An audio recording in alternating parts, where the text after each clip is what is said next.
এটি একটি প্রফেশনাল ক্রাম board, bell কাটের বিট এবং 25 মিলি ওয়াটারপ্রুফ ফ্লাই। আগে প্রথমে কর্নারের যে পটি কাটটি আছে তাকে সুন্দর করে ফিটিং করে নিতে হয়। তারপরে কিন্তু এটিকে রামদা দিয়ে সুন্দর করে ফিনিশিং করে দিতে হয়।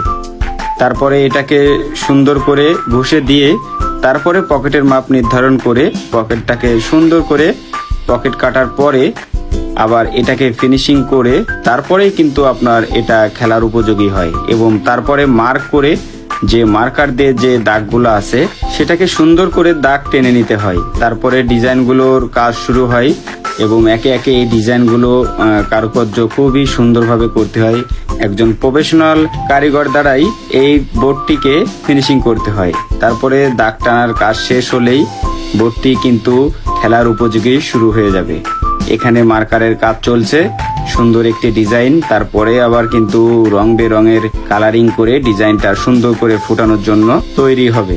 ভিডিওটি ভালো লাগলে একটি লাইক দিবেন।